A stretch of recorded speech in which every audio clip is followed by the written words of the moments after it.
বাংলাদেশ থেকে কি বঙ্গবন্ধুর চিহ্ন মুছে ফেলার চেষ্টা হচ্ছে?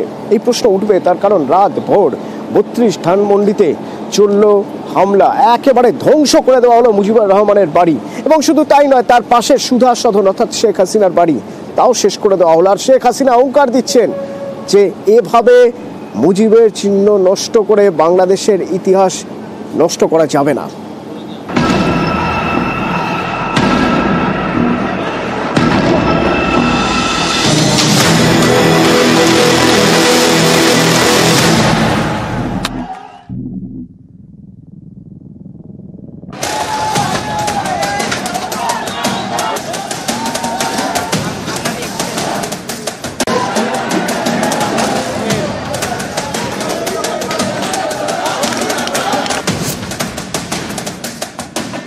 হ্যাঁ, একটা দালান ভেঙে ফেলতে পারে, ইতিহাস মুছতে পারবে না। একবার ভাঙলে আবার আমরা গড়তে পারবো। এই বাংলাদেশ আবার মাথা তুলে দাঁড়াবে। বুধবার ঢাকায় আবারও তাণ্ডব, আবারও নিশানায় বঙ্গবন্ধু শেখ মুজিবুর রহমানের বাসভবন। কয়েক ঘন্টায় ধ্বংস করে দেওয়া হলো বঙ্গবন্ধু ভবন।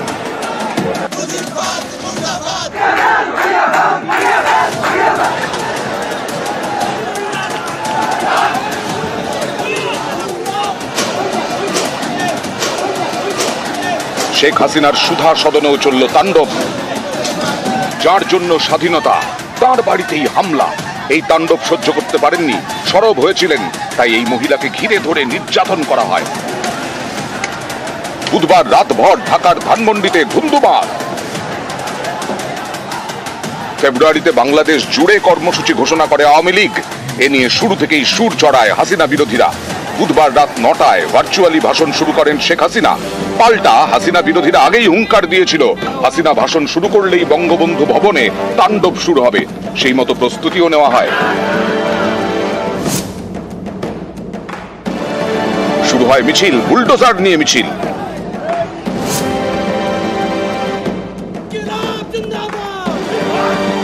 ধানমন্ডিতে বঙ্গবন্ধু ভবনের সামনে পৌঁছে যান বিক্ষোভকারীরা। যে যেমন ভাবে পারে তাণ্ডব শুরু করে, হাতুড়ি শাবল দিয়ে লাগাতার বাড়ি। প্রথমে বাইরের পাঁচিলে, তারপর মেন গেটে। বঙ্গবন্ধু ভবন যে আর থাকবে না সেটা শুরুতেই স্পষ্ট করে দেওয়া হয়।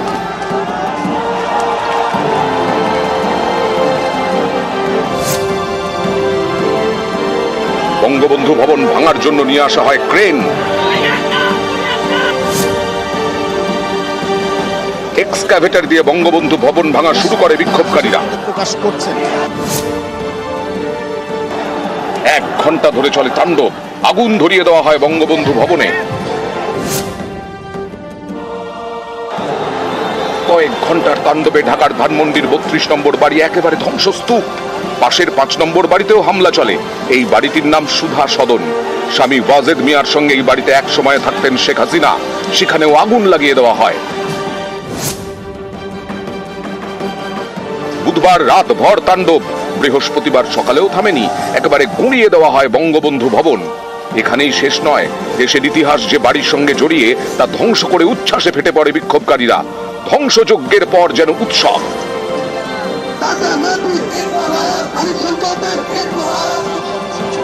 বুধবার রাতে যখন ধানমন্ডিতে তাণ্ডব চলছিল, তখন ভার্চুয়ালি ভাষণ দিচ্ছিলেন শেখ হাসিনা। আর 32 নম্বর, আজকে সেই বাড়িটা ভেঙে ফেলা হচ্ছে। ওই বাড়িটাকে কেন এত ভয়? আমি দেশের জনগণের কাছে বিচার চাই, বলুন আপনারা। আমি কি আপনাদের কিছু করিনি? তাহলে কেন এই অপমান, কেন এই বাড়িটা ভাঙা হবে? এই বাড়ি থেকে তো স্বাধীনতার ঘোষণা দিয়েছিলেন জাতির পিতা, আর স্বাধীন দেশ হয়েছিল বলেই তো আজকে বাংলাদেশ এত উন্নত হয়েছে। তাহলে এই বাড়ি কারা? গুঁড়িয়ে দেওয়া হলো বঙ্গবন্ধু ভবন, সুধা সদনে আগুন দেওয়া হলো, কিন্তু প্রশাসন কিছুই করল না। এই তাণ্ডবকে কার্যত সমর্থন করছে বাংলাদেশের তদারকি সরকার। প্রেস বিবৃতি দিয়ে 19 সরকার জানিয়েছে, জুলাই অভ্যুত্থানের বিরুদ্ধে শেখ হাসিনার উস্কানিমূলক বক্তব্যের কারণে জনমনে গভীর ক্রোধের সৃষ্টি হয়েছে, যার বহিঃপ্রকাশ ঘটেছে।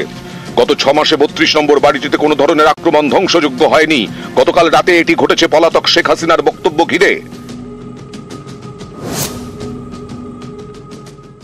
হ্যাঁ, একটা দালান ভেঙে ফেলতে পারে, ইতিহাস মুছতে পারবে না।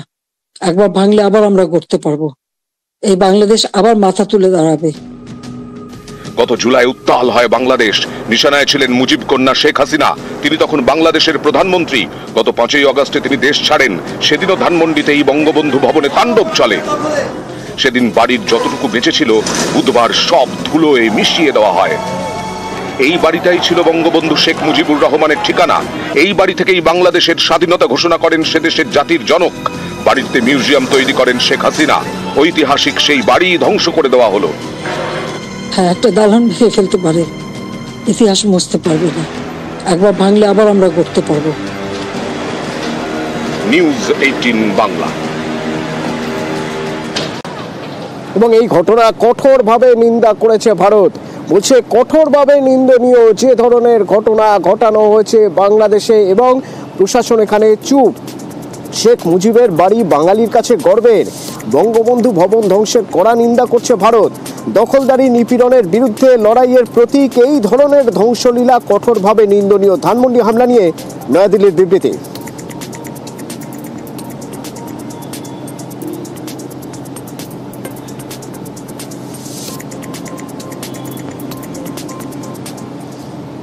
এবং বাংলাদেশের তদারকি সরকার বারবার বলে আসছে যে শেখ হাসিনার বিবৃতির পরেই পরিস্থিতি এমন চরমে ওঠে যে 32 ধানমন্ডিতে এই ধরনের হামলা চালানো হয়। বরং তদারকি সরকারের তরফে জানানো হচ্ছে ভারতকে যে ভারতে যেহেতু শেখ হাসিনা রয়েছেন, শেখ হাসিনা যেন কোনো রকম কোনো বিবৃতি না দেন, হাসিনা কোনো বার্তা যেন না দেন, তা রুখতে তৎপর। এবার ঢাকা ভারত সরকারের কাছে অনুরোধ করছে ইউনূস প্রশাসন। বাংলাদেশে নিযুক্ত ভারতীয় হাই কমিশনারের মাধ্যমে নয়াদিল্লিকে বার্তা দেওয়া হয়েছে যে শুধুমাত্র ঢাকায় বঙ্গবন্ধু ধ্বংসই নয়, বাংলাদেশ জুড়েই যে তাণ্ডব চলেছে, মুজিবের ছবি মুরাল ধ্বংস করা হয়েছে, অনেক প্রতিষ্ঠানের ফলক থেকে মুজিবের নাম সরিয়ে দেওয়া হয়েছে, দিকে দিকে জামাতের নিশানায় আওয়ামী লীগ, সেক্ষেত্রে ভাবেই যেন হাসিনা বার্তা না দেন।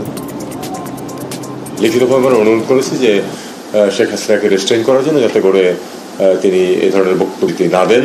বাংলাদেশে যাচ্ছে পাইনি এখনো। আমরা অ্যাক্টিং হাই কমিশনারকে ডেকে তার হাতে প্রোটেস্টার দেওয়া হয়েছে। আমরা আবার অনুরোধ করেছি যেন তাকে রেস্ট্রেন করা হয়, কারণ তার যে সব বক্তব্য প্রধানত মিথ্যা উনি উল্লেখ করছেন, সেটা এক ধরনের ইনস্টেবিলিটিতে প্রভোগ করছে বাংলাদেশে।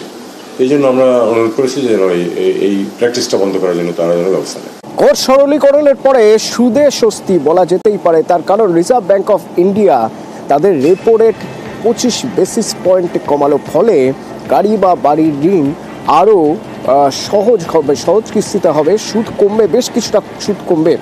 গৃহঋণের ক্ষেত্রে অন্তত রেপো রেটের সঙ্গেই গৃহঋণের সুদ বেশ কিছুটা কমতে পারে।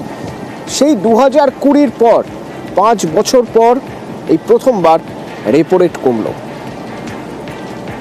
The MPC unanimously decided to reduce the policy rate by 25 basis points from 6.5% to 6.25%.